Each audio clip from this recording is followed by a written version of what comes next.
Sadguru Nath Maharaj Ki Jai, and welcome to Jagadambe Reads the Holy Books of India, Bhaktavijaya80.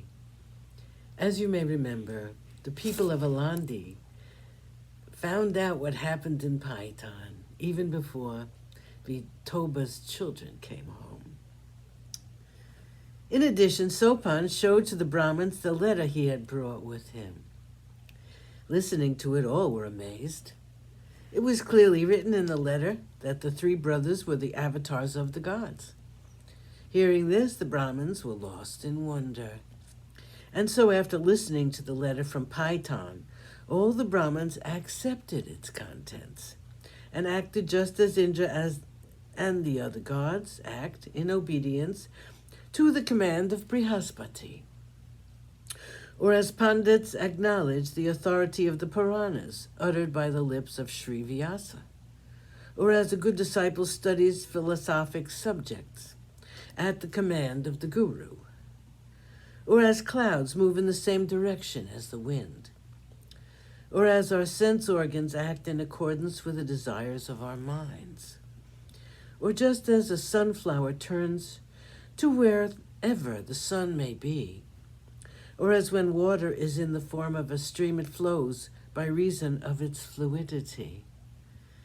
In whatever direction the wind blows, the banners wave, and musical instruments sing in harmony with songs sung, giving due attention to the stops. Just so,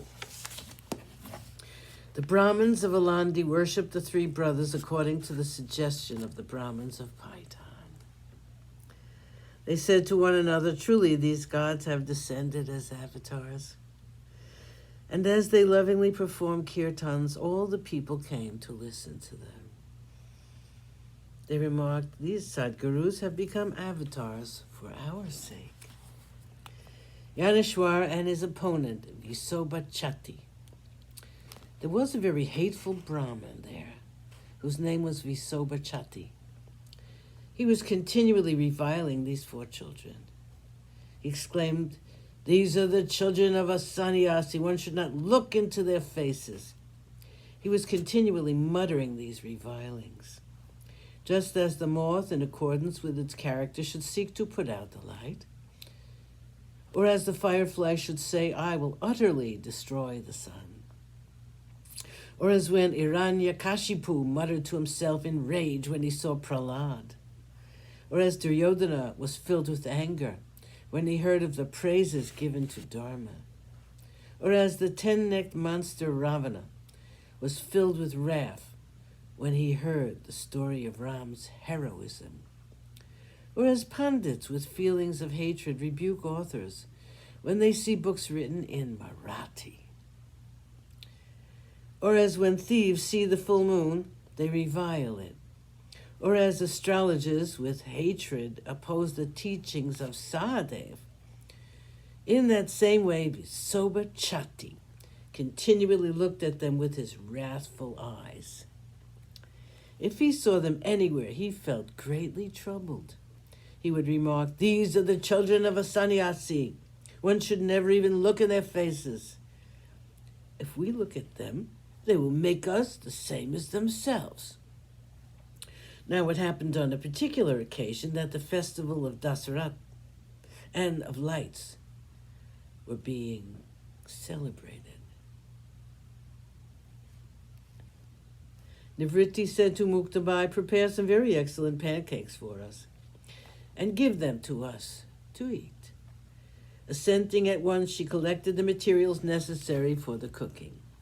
In order to bake these cakes, she went to the potter's factory for an earthen pan. As she went along the street, she suddenly observed Visobha. Seized with fear, Muktabai hid herself behind something. He at once rushed toward her and said to her, "For what purpose are you hastening? Tell me at once." When Muktabai heard him say this, she trembled violently. For just as the lotus flower has fear aroused in its heart when it sees an elephant, or just as the kokil bird, cuckoo, trembles violently at seeing a falcon, or as when a deer searching for water in a forest sees a hunter in the distance, or as when a cow sees a tiger, she trembles violently with fear. Sadhguru Nath Maharaj Ki Jai. Thank you for coming. I hope you come again.